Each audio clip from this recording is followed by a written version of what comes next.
some, and I don't talk because I know the idea was this. So the intent. Yeah, you know. So you were talking about opportunities on the internet. When did you wake up to the realization that, oh, this YouTube, this Twitter thing, you know, we joke. When did you? Can you just take us back to that time when you realized that this was big? Oh yeah, I think at age 21, I don't know if I can really get the dates well, but okay, so I remember 1999 was a year I was troubling my dad to go to London. Okay. And that year, what do you want to go do for that? My governor did it and they actually liked me. Okay. But then, you know, my father told me, do like, no, don't worry, finish. Because I said, no, I want to go and come back, you know, that kind of thing. So that time, I go already, but I don't enjoy. You go to London? Yeah. Yes, I go. So I go to London like at the age of 14, where I can go 16 after my birthday. And I remember, so then 99 I was something. You're going to be 40 this year? Yeah. So we can always my 40th birthday is going to be sweet. Very, we'll talk about that very soon. So you went to London 2-3 times? Yeah, so as I go, after my brother said I won't go there. So as I go there, I see my cousins, they use something like, you know, computer, when they open it, they write Google, Yahoo. So they study one, I said, no, what is this? And they start explaining to me and said, because we have been ghosted, the time CD even come, they really shine. My friend in Nigeria, they would say, what did they say they play music? I say, wow. Because if you cassette guy. Yeah. So as I come back from London, like, I was always on the internet, like checking, you know, sometimes I ask myself for funny things I check. You know, how does a ball look like? How do you make a ball? How do you make this? So I grew up from that. So from that time, there are no internet. So my father said, the first thing he say, I connect internet for a house. It shocks more. But it seems like, you know, how do you do this? And I was, you know, it's a little bit too no small. Once they came and said, like you. And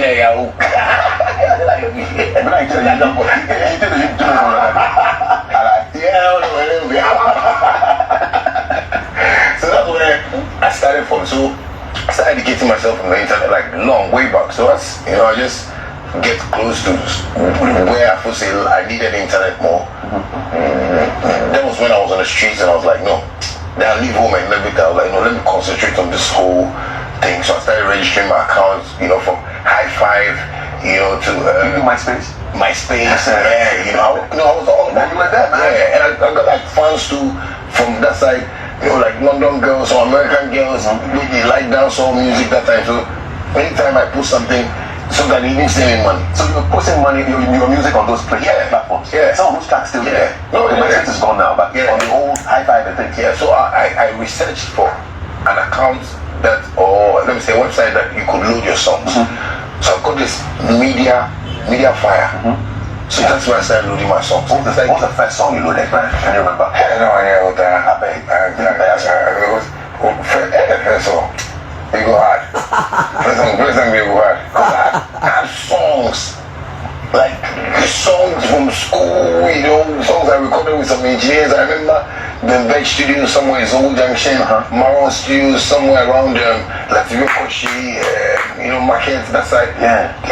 I want to know songs. So I was just loading the songs. Yeah, and people they love. I'm like, you know what? If you get somebody, if you call me, because my number today, somebody if you call me, yo man, it's some Jamaican, no cars, no that. So somebody sending money every time. Really? Yeah. So and what were you called then? Bandana. How did you get the name? Bandana. There's a lady who, one of our production assistants, she came here wearing a bandana around her. And I said, because of Shattawale, you wear this bandana. She's in love. Thank you. Where did you get the name from, bandana? Oh, so bandana I used to like tie. I used to wear time. I used to do it in school. Okay. So after school, you know, well, I was in work for a while. So he was like, you know, make a change. You know, if I won't come out, I forget name, you know. So but then you were just using Charles Nyama? Oh, no, I was using Doggy. What was that? The animal? Which Doggy animal? Yeah. Okay. You know? Yeah, I don't know. This is GTV response or this is... So I got that name from Yogi Doggy. Okay. You know, our past, you know, that's all that. Okay. So they got the friends? Yeah. Okay. Yeah, so I was using that, but Bo was like, no, he knows I like Yogi, you know, and he's like a legend to me. I was always looking up to him, and you know, so I'm like, no, I should change to and watch my hand, the way I take the bandana, wrist myself and put my hair, and we'll go for bandana. So you name yourself? Yeah. Straight up? Yeah. Don't you name yourself? Don't need to I name myself. Okay. And so you're dropping the songs on people were like, you know, they wanted more, so I was always recording, you know, and those times I didn't play beats, so I did go studio, go work with the engineers, and they send me that, do it, then they send me that, so gradually, you know, my market started opening, and that's when I saw that I had a huge fan base in UK. Up to now, I get fans for UK way, they want fans to now, and Shattawale fans to kind of, so the internet really has helped me so much, you know. So that when I'm on, you know, online and I talk about it, people think I'm bragging, but you know, I've met so much or so many opportunities on the internet, and I would say I wish the people know how happy I am, you know, to really find my path and you know, find a way to make life, you know, for myself. Were you always on the musical track to become a musician? I mean, is that what you wanted to do from the earliest? Yeah, how did that plan? From scratch, you know, from scratch. How early is the scratch? 5 years old? Oh, you know, from, yeah, I think from like 8, 9, then I still say I won't do music, but then I was so young, so my dad, you know, kept telling me, school. What did your dad want you to be?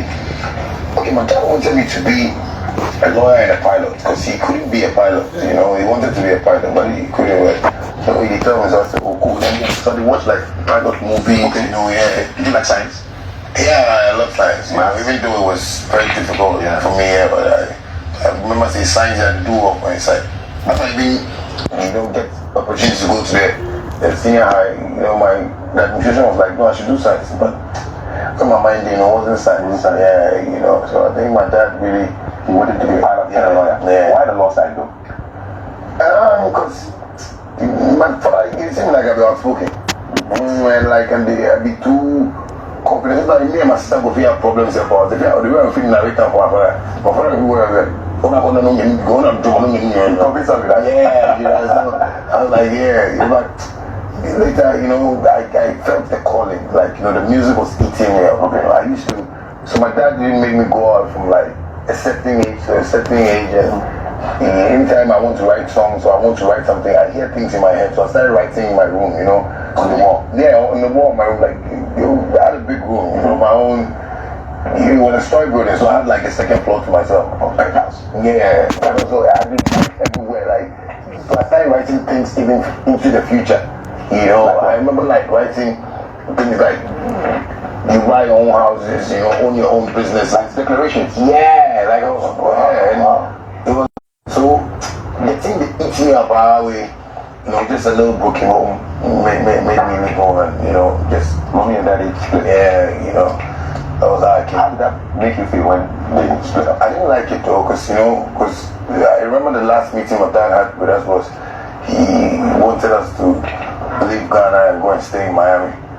You know, because then you get some, you know, see, if you do plants, if you go National Theatre, some plants did a back there, he did some container. And my dad way they go, you know, put them for those times, you know, because he was in the NBC government, you know, and stuff. So he had all those opportunities, but he said he had to go and do a project in Miami. So he wanted all of us to go stay there. So me then my dream, say at least we go Miami, because now they watch Michael Jackson too much. Yeah, man. You know, favorite Michael Jackson song, man. I'm bad. I'm bad. Yeah, like the visual concept. Yeah. I think that's the one. If I go America, then you say I can beat Michael Jackson. You don't even walk. No, I don't even walk. So I forgot that true. You don't get a glove one way. Always when I wear gloves, yeah, that is how I feel like. Okay. I feel like, you know, a Jacko Wacko, you know, somebody ready to take up the world, and you know. So when you died, where were you?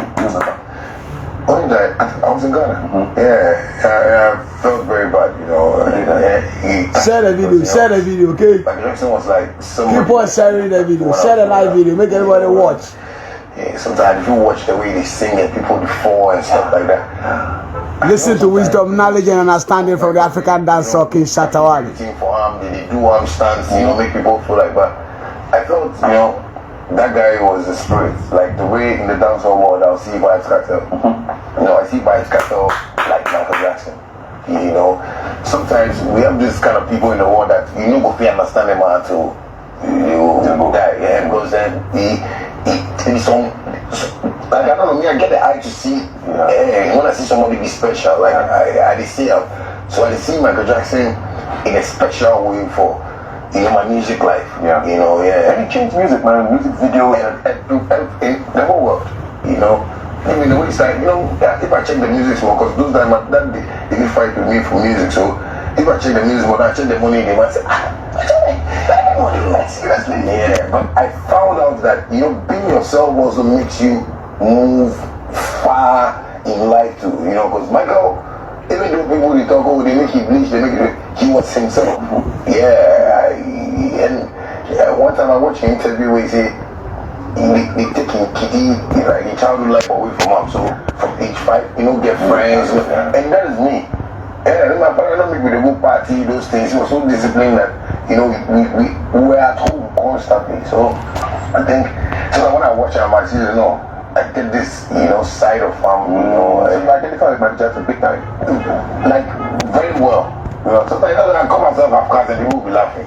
Is that don't know? Yeah, it's that mindset that I see. I get something where if like for Ghana here, if we hold down well, because for instance, I don't really easily go there. I will get caught there because Beyonce won't feature you. It was crazy, but I was like, it's because I was thinking like Michael Jackson. It's because I have this like dream. That's how come that call came true. Take us back to that time. Who called you? Who exactly called you? Okay, so my dad in America, Leslie of Fantasy Dome Entertainment. He owns the Fantasy Dome. So anytime I go to America, like he's my dad and everything, he's been taking good care of me. So one time I was in the studio like around 2 a.m. and he called and I was like, me, I have good news for you. Listen. Any good news he has, maybe he's buying me something or how Beyonce collaboration came. Listen. What is the best news ever in your life? I said, okay, hold on, I want you to speak to blah blah blah. That's Beyonce's, team. I like so somebody who is Beyonce, because after they sleep right now, the last person in my life is Vybez Kartel. I love dance, so I want to meet Vybez Kartel, so that's the only artist I've been thinking about. So